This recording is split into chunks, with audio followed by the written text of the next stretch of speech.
The topics and opinions expressed in the following show are solely those of the host and their guests and not those of W4CY Radio, its employees, or affiliates. We make no recommendations or endorsements for radio show programs, services, or products mentioned on air or on our web. No liability, explicit or implied, shall be extended to W4CY Radio or its employees or affiliates. Any questions or comments should be directed to those show hosts. Thank you for choosing W4CY Radio.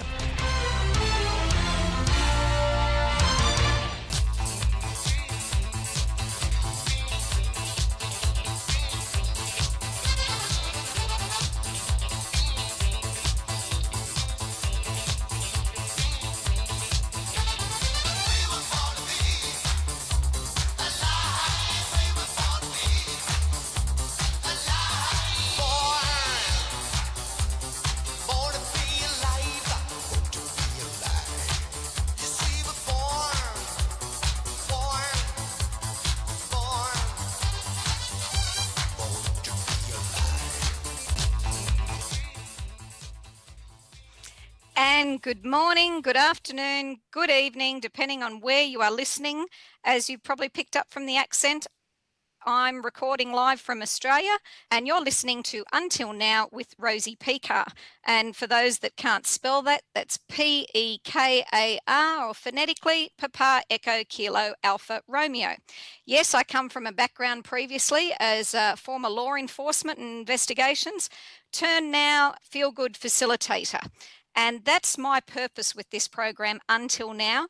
We know what we know and we don't know what we don't know. And it's the stuff that we don't know that can often hold us back, just like the thoughts of who we think we're not that can often hold us back. And today's program I want to dedicate to a good friend of mine. And if my voice cracks up a little bit, it's okay because it's coming from the heart and it's a little bit emotional. It's my good friend Owen Jennings, who passed away unexpectedly. And last week we did speak on grief and loss, and I'm continuing on that topic today. So if you want to join in the conversation and have some questions that I may not have got to last week, just join in the live chat at w4cy.com and I'll be able to see it in the chat room and answer.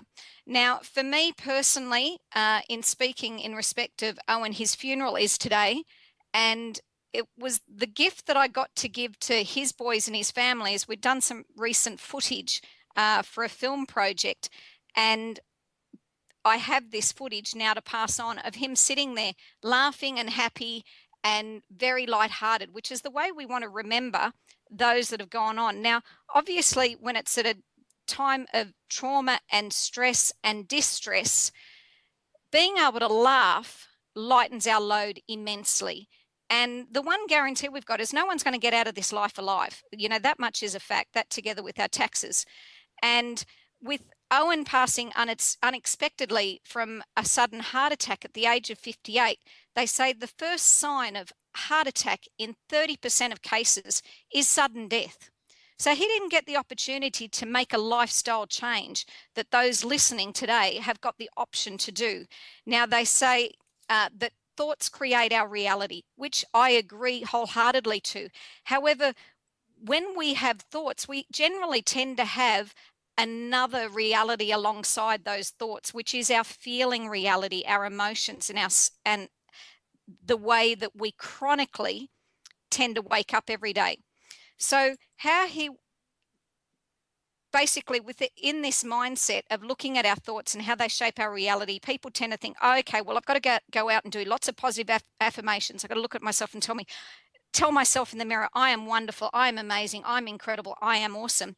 Now that's a start. However, if your brain goes, what a load of rot, what a load of crap, have a look at yourself. Are you really that awesome? What do you think is awesome about what you recently did? If that mental chatter is happening in your brain, that's a seed you've attempted to plant in an affirmation that hasn't taken root. And if it doesn't take root, we all know when we plant seeds outside that if there is no root taken, there's nothing to flower, nothing to eventuate from that. So the first kind of change, especially dealing with grief, overwhelmment, and loss, is getting in touch with the reality and the authenticity and genuineness of your own feelings. It feels crappy. It feels horrible. There is no way known we can lose something from this life that we have funneled our love towards and not feel lousy about it. Now, we can go into many explanations of the causes as to why we feel this way. The relevance to me, I relate it to electricity. Electricity, I walk in my house each night and I flick on a switch. I want light to be there. I don't care what positive, negative electrons are doing. I don't know what charges are being made. I don't know what connections need to be made to make this happen. I just want the light on. And most of us as human beings, we want the end result. What's in it for me? Most people will do what they do in order to feel good. And for those that are thinking, this Aussie, gee, she talks quick. Well, you're lucky you're not inside my brain, because that's even faster. And I'm like that liquid mercury, you know, the stuff that you try and get in one place and it manages to slip and slither and go absolutely everywhere the more you try to pinpoint it. Well, it's a little bit that way with my thoughts. I have, you know, many different pages open at the one time, pulling from different sources. So I'm not speaking too fast. You just might be listening too slow. So again, that's a matter of perspective. And so is grief, overwhelmment, and any type of distress. It is personal and it is individual, and there is no one size fits all approach. There was a comment made last week, oh, are you talking about the 7 stages of grief? Well, for one person, there may be 7 stages, and we might want to try and box all our feelings up into just set categories, going, oh, well, I'm on track.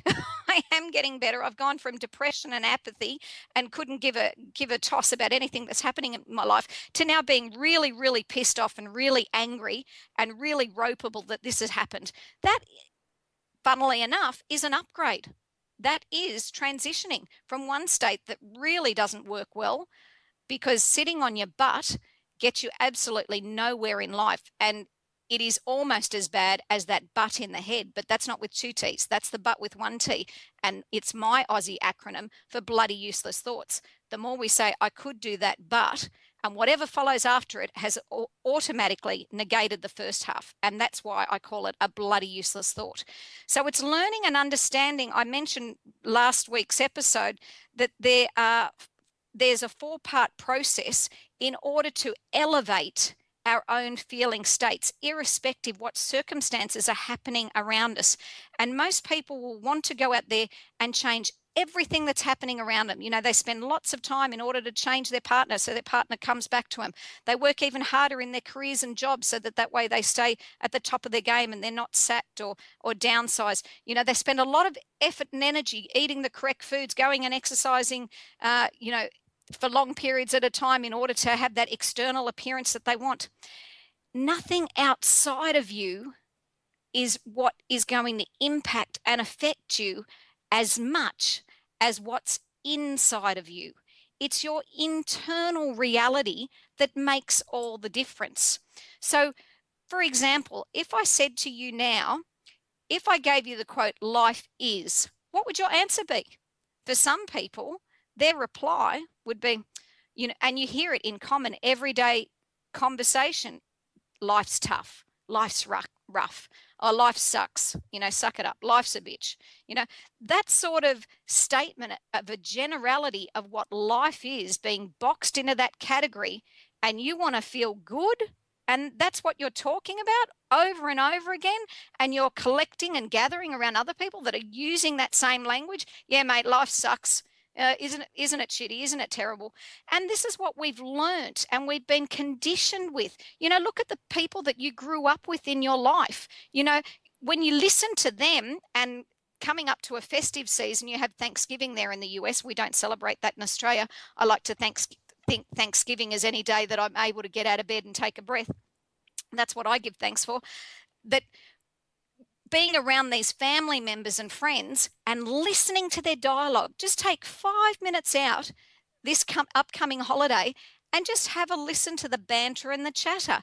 Is it lively and life enhancing?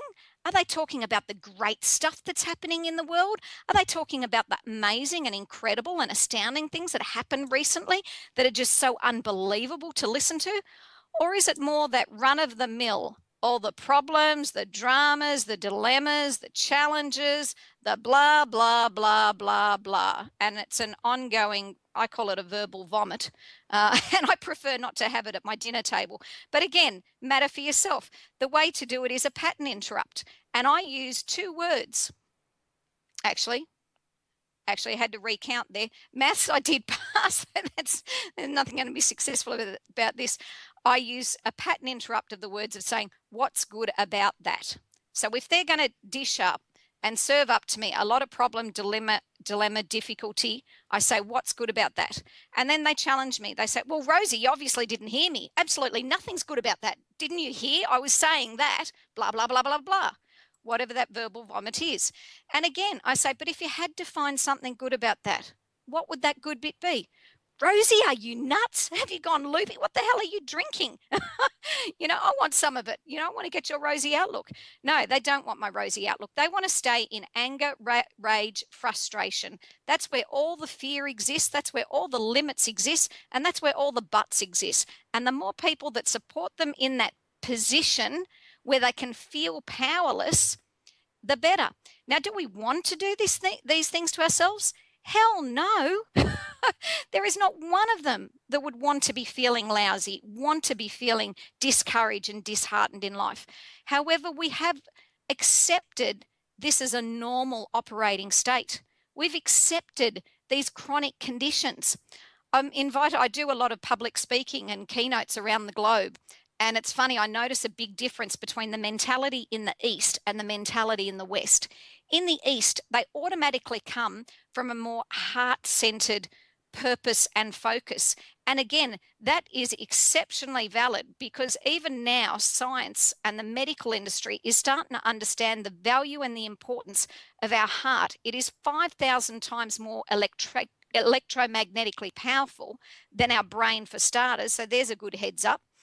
But it turns out to be more than just an organ in other respects too. For instance, it appears to operate as an actual endocrine gland that secretes hormones with various important functions. Now, we know that chemicals released from the brain are called neuropeptides, and as they're released from the brain, they create physical conditions within our body.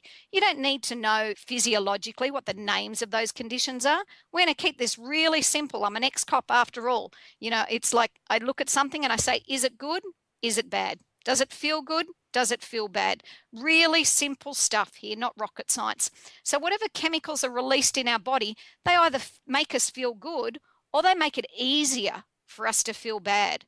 And alcohol at this time of the year, for those that have got some rough, tough stuff going on, and let's face it, there are a lot of people in this world with lots of challenges. However, again, it's whether you succumb and give in to those or you select mastery and fulfillment as your life path because you are pre-paving that way.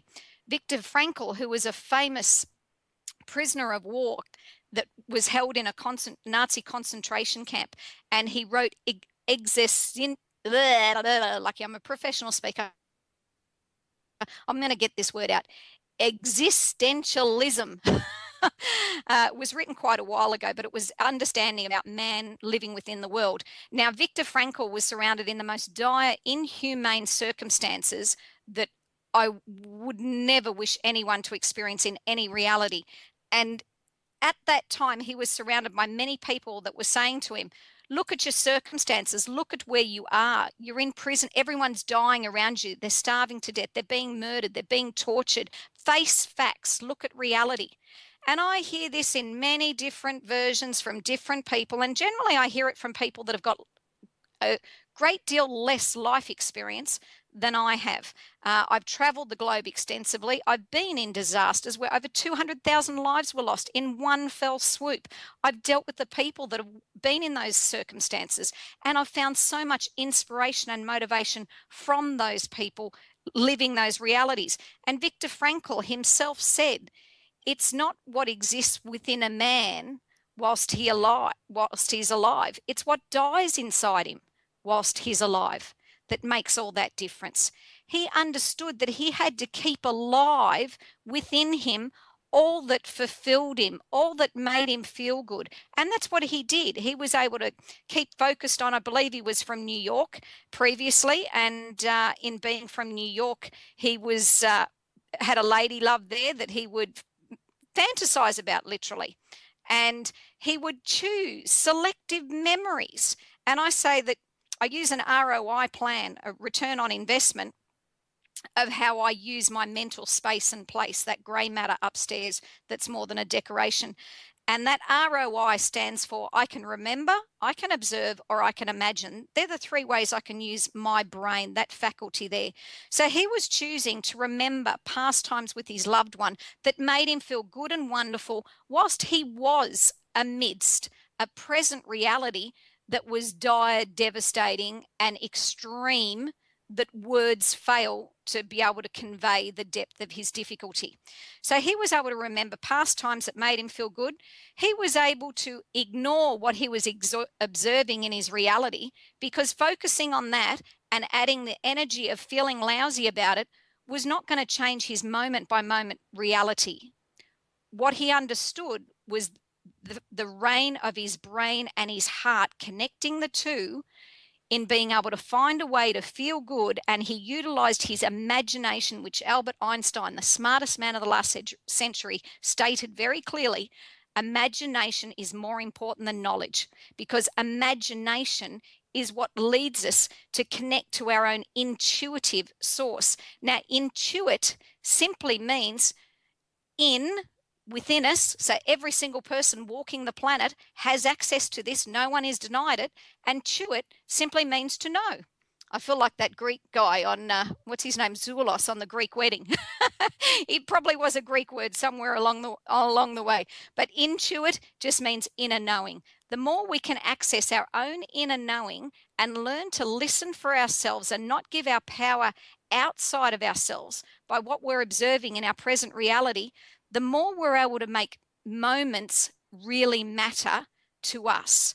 And that's the first lesson that's given in A Course in Miracles, that nothing I see has any meaning.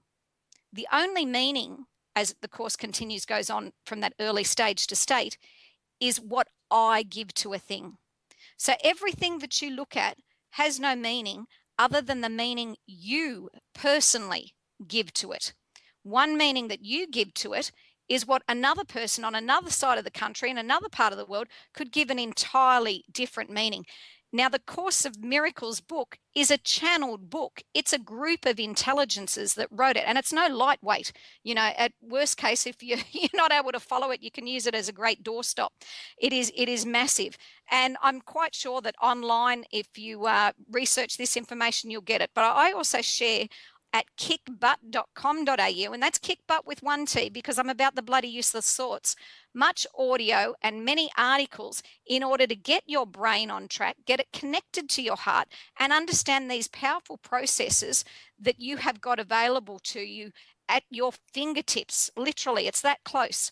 So in dealing with change, which change can be catastrophic, like a crisis, like an unexpected death, an unexpected loss. I worked with people in rehabilitation who had lost limbs, and then we had to get them recalibrated to life now. It wasn't as they knew it, it's as they know it now. So everything you've learned has got you up till now. So until now, you've done the best you can with what you've got, and that's a sensational job.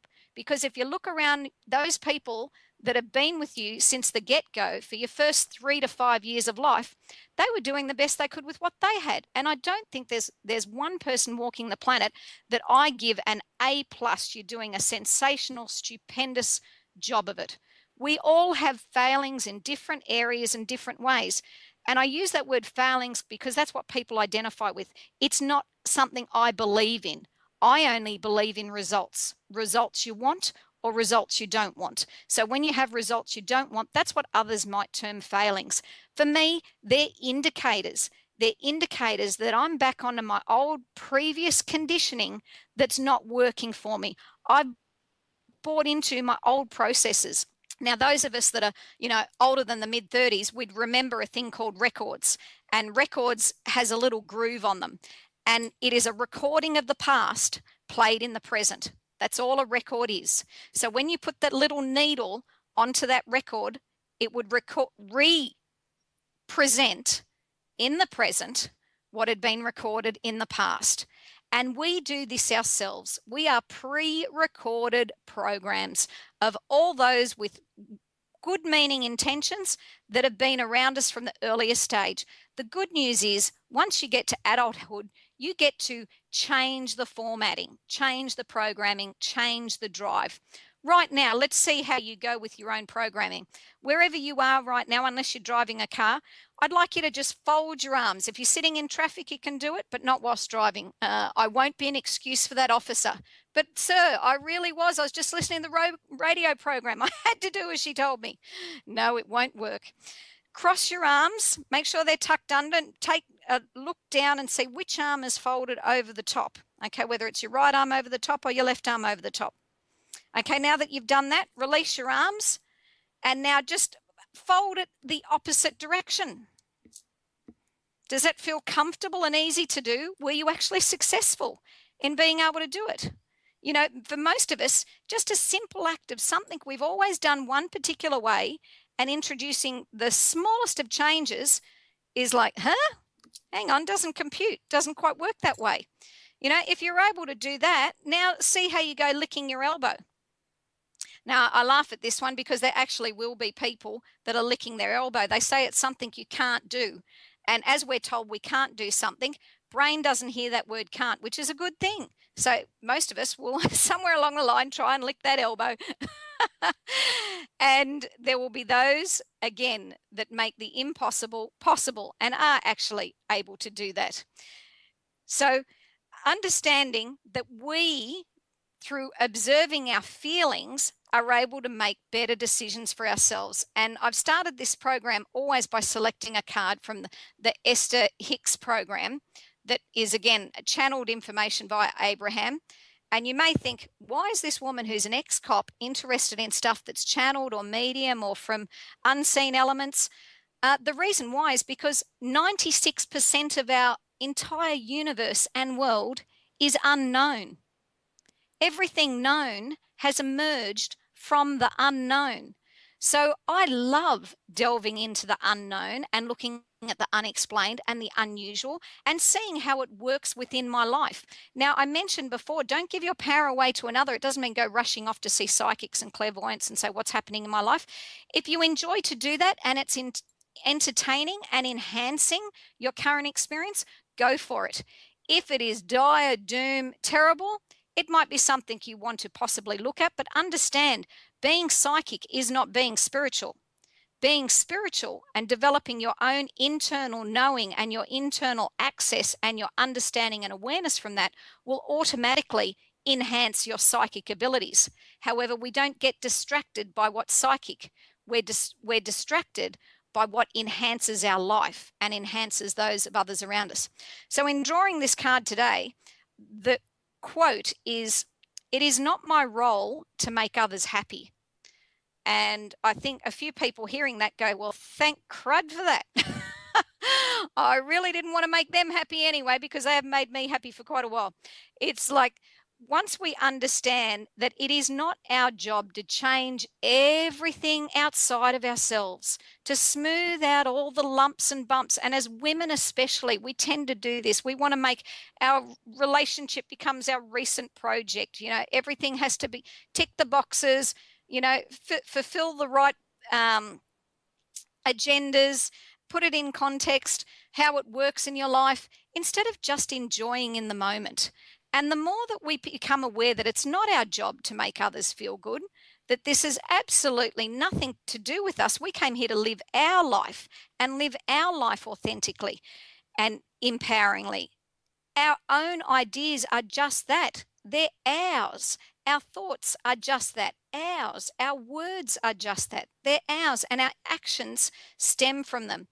There are many people that are unable to handle change successfully because we're not taught this in schools. My first book I wrote, Time to Kick Butt, I opened with the chapter, like, where did you get a manual for the use of you? We have manuals for all the phenomenal technology around us today, as well as we can Google and access to find out what we don't know. But where did you get this for you? None of us got one of those operational systems.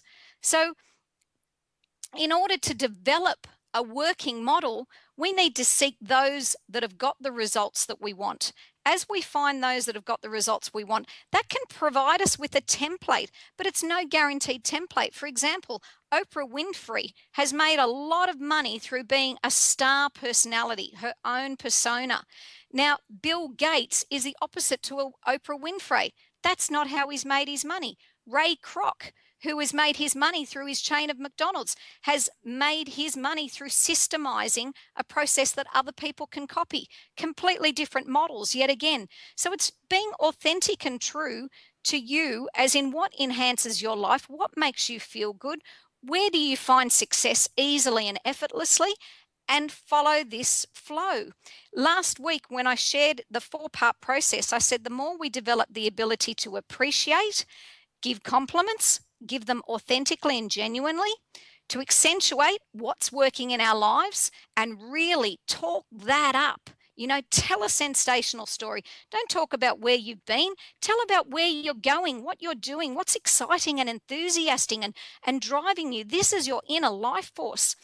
Congratulate those that are achieving and doing what it is that you would like to be doing. Congratulate anyone who is achieving and aspiring in their chosen areas and fields. And then meditate upon what is it that really fills you up? What is it that adds light and life into your life?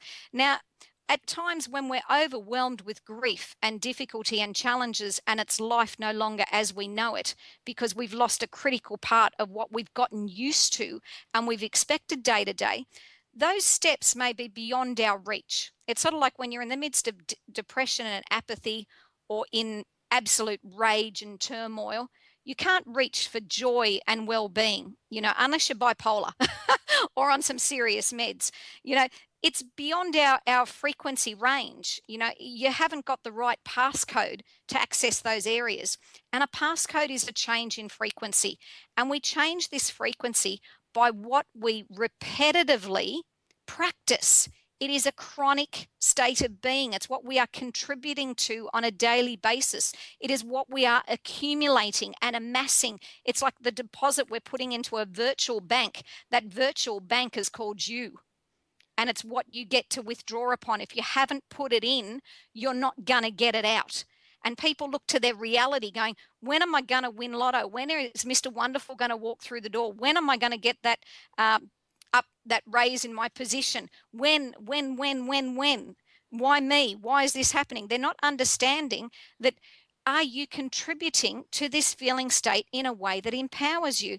If you're not, and you're in overwhelmment, despair, difficulty, and even when you're not, this works for all stages and states. It's just a bit more effective for the lower rungs of a frequency. And I call them lower because that's how it feels. It feels low. It feels terrible.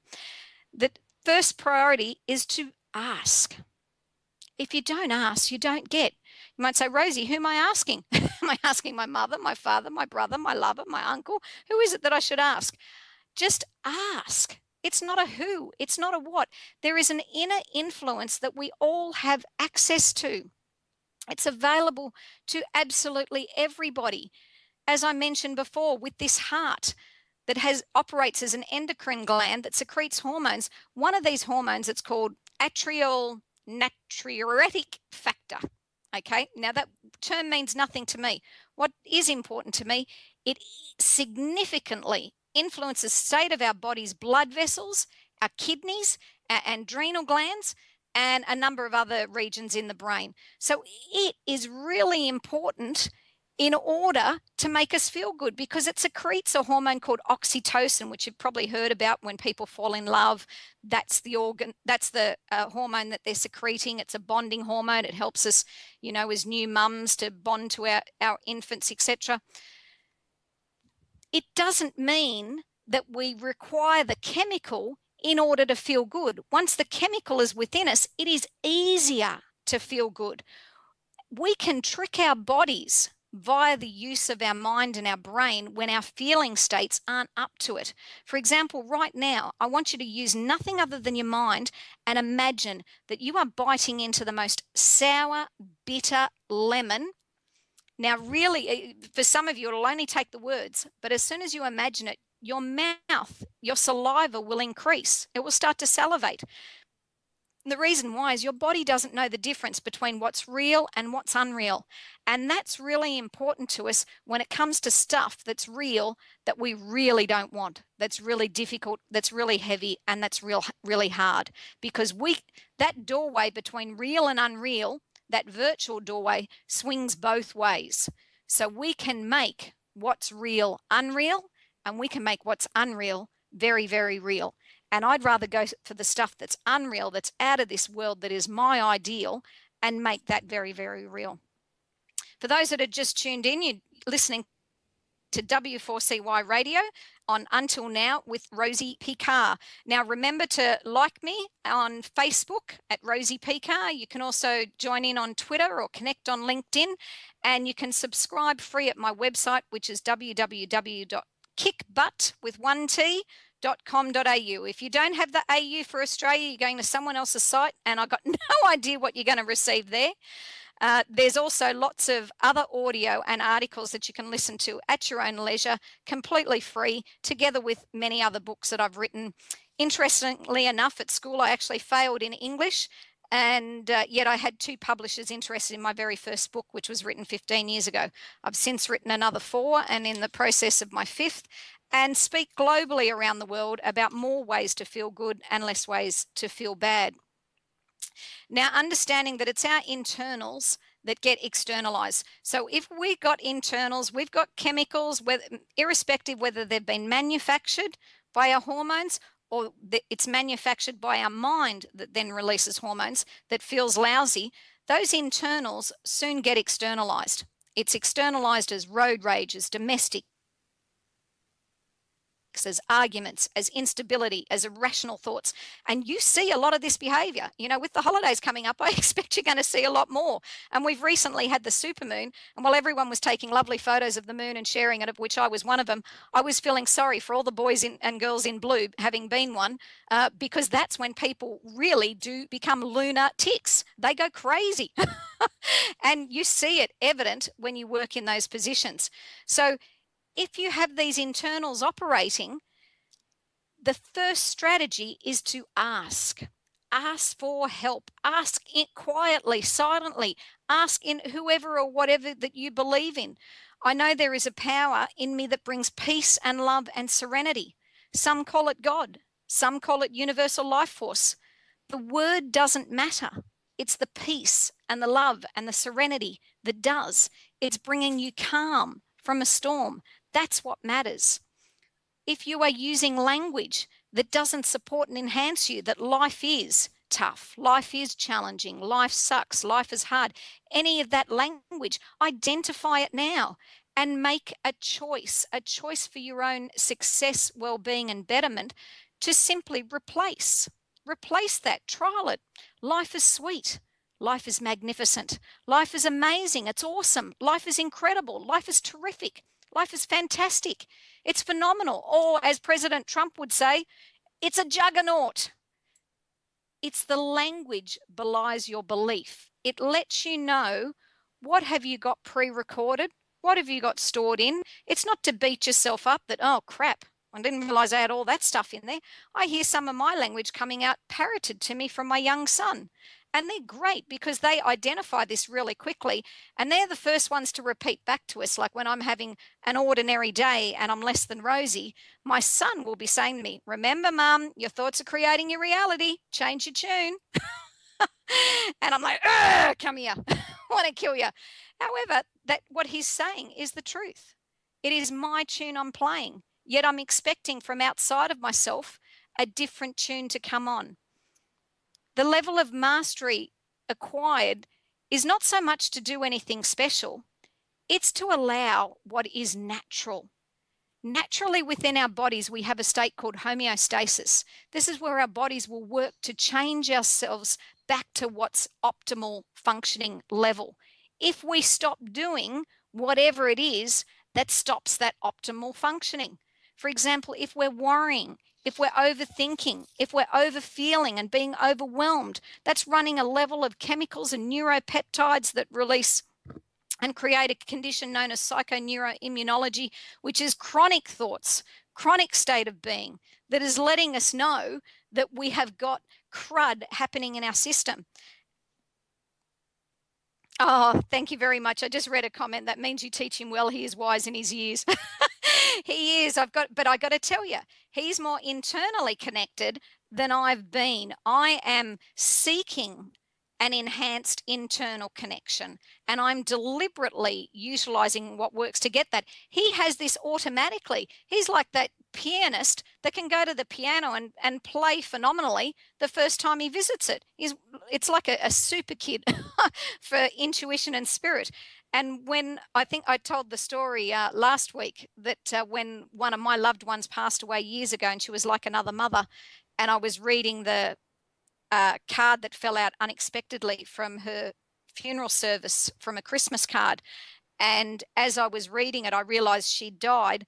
And I thought, I don't want to be overwhelmingly upset in front of my child, but I was. It's like getting the news of learning that you've lost your mother. And as I was trying to breathe deeply and get myself together, my son was only about three and a half. I wrote it correctly in Cracking the Human Code, but I'm going off memory now, which is not so reliable. And he piped up and he said, "Mummy, what's comfort mean?" And I said, "Why? Why are you asking?" He said, "The angels are here and they're saying comfort Mummy." Now, he used that word angels and introduced it, and since then I've paid attention. So those that are going through grief, overwhelmment, and stress, ask. If you believe in the angels, ask the angels. It makes no difference to anything's existence, whether you believe in it or not. It's only the allowance of what you have aid and support you in living life right now. And that's the other key process, that once you accept life is what you are intentionally going to seek to find out of it, your next key step is allowing it to be that way. You've got to stop doing those things you do that don't allow it to come in. That might be no longer supporting yourself with those toxic people. And we all know the kind. Everyone's got a long distant relative, or for some it might be not so long distant. They might be much closer, that likes to whinge and moan and complain and degrade and run down and get on their high horse and be really angry and vexed. For me, I don't welcome that energy in anymore. It's there on the television. It's there on lots of other radio stations. It's our choice what we choose to tune into. But realize that you're not a passive observer of this stuff. You are taking every bit of it in. And if you're taking it in and it's toxic, that's what you're consuming for you. And that is not a worthwhile diet. There'll be those that have defenses to challenges that just deny, get emotionally. They'll be quite impulsive and reactive, and to any painful experience they'll say, "Oh, I still remember every minute of it like it was just yesterday." And it might have been 15, 20 years ago. Now that's an old record that is still playing today in the present. Now, don't beat yourself up if you're doing this. We are human beings. We've learned from those around us to do the best that we can with what we've got. Once we can identify a way that works better, we can rectify it. That's the power of now. So for those that are suffering from anxiety simply means you've dialed up the drama, and in dialing up the drama, you have dialed down the level of awareness and understanding that you are fully loved and supported and empowered and encouraged at all times. There is an unseen influence that loves you beyond comprehension and beyond understanding. You dial up that awareness, and I can guarantee you the flip side of that is you automatically dial down the anxiety. The same is where there are feelings of powerlessness, that you're unable to change your circumstances. Again, you've dialed up the drama on being powerless. You've run that story. You've run that program again and again and again. It's stuck playing on B104.2. If you want to dial it down, you dial up and give attention and focus to its exact opposite, which is aspects of you that are beyond comprehension of just how powerful you are. To give you an idea, Abraham channels via Esther a statement that says, "You are more powerful than 10,000 suns combined." That's a phenomenal level of power that we have access to. Yet we've managed to dumb ourselves down literally and buy into beliefs that don't support us, don't enhance us. We tend to remember the worst while people are living. In relationships, we'll complain, you're always leaving the toilet lid up. I want it down. You don't pick up after yourself. Your smelly undies left here on the floor. Christ, you're still farting in bed and all that's happening, and we complain and whinge. Now, wouldn't it be much better if while they were alive, we simply said, "Honey, you are amazing. You are incredible. You're a tremendous family-orientated person. You're always there for me with the ear when I need it. And when you haven't been, I've understood what's going on." The way people talk at funerals, like today, my mate Owen liked to set up people and stitch them up in a really good laugh. And he was just as wicked as he was just as wonderful. And today, everyone will be talking about how wonderful he was. And that's what people do when someone's passed on. We remember them so glowingly, so wonderfully, so amazingly. We look back at our past and we think, "Oh, if only that were today, if I had the body from back then and the drop dead looks, if I had the money from back then," or whatever it was. And we idealize that environment. Wouldn't it be much better that if after they've died at the funeral, we said, "Well, thank God he's dead. He always left the toilet lit up and his smelly undies laying around, and now I don't have to put up with his farting in bed." That way it empowers us to feel good in the moment. Now, I know there's no one going to go out and be saying that at funerals, and I'm making a mockery of it and introducing some laughter, because that's what life, in order to live it joyfully, we've got to find our own ways of lightening up. We've got to find our own ways of letting go where we've got caught up and hung up on stuff that just doesn't feel good and make us feel good. And the more skills and strategies you get in your own arsenal to be able to turn a painful experience into a positive experience, the more space that you get to live in your own world comfortably. That's expanding your own comfort zone. If, for example, you're running stories of poverty, and that's dialed up the drama of lack. In order to do its opposite and allow abundance into your life, you have to dial up the stories of abundance. And I'm just reading another question. I guess it matters if you parted on good terms with the departed. If you're on bad terms, you may say things like that. No, I'm only joking, because again, no one is actually going to say that at a funeral, unless they do say it lightheartedly. If I were there today speaking at Owen's funeral, I'd share a few stories that I know those that knew him in life would certainly laugh at.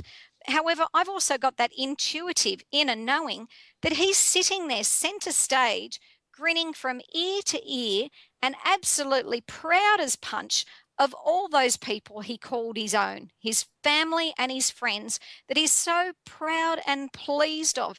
And that gives me immense comfort that I get to take away with me. I got that gift when my father died, and he had his own practical joke. He was buried on Valentine's Day. So I had so many bouquets of flowers delivered to my home on that day in a small country town that I can guarantee you the talk would have been going non-stop on the grapevine of what a floozy I was in that town to be getting so many bunches of flowers from so many different people.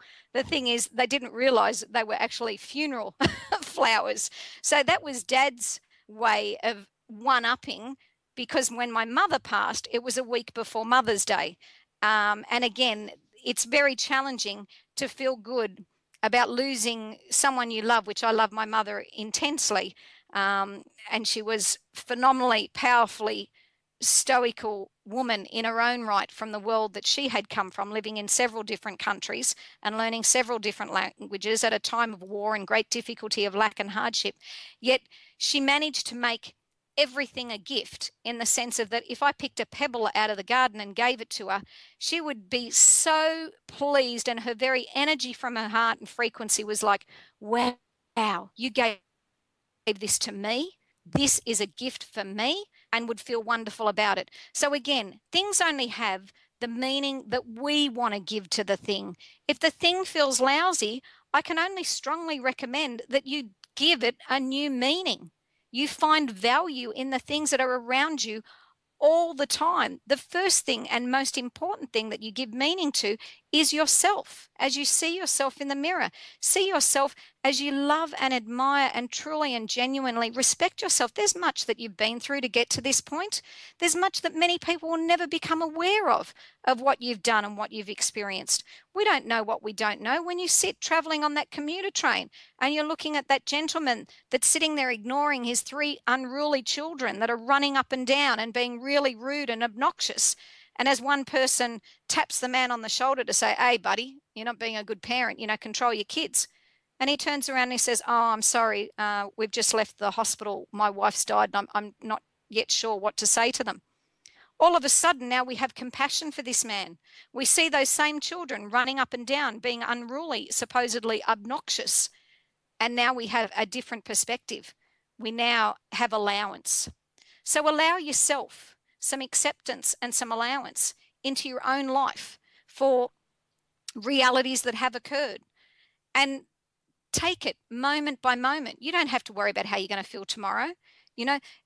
Building up momentum to the reality that you want is just that. It's built moment by moment by moment. Finding more moments that feel good and focusing on them allows you to reach for a better feeling state that gives you a little bit of relief. And as soon as you get a bit of relief, that allows better feeling states to come in.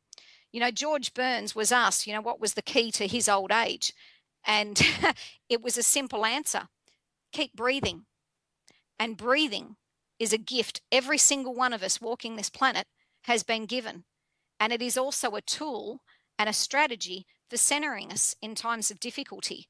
So when there is difficulty, if you can take a big breath, be it being stuck in traffic and you're ready to go wild at whatever's occurring in front of you, be it those children that are being more demanding, be it a partner that is being unreasonable, even being a loss or a difficulty that you have to confront and face, I would say to you, practice taking 3 big, deep breaths in that moment.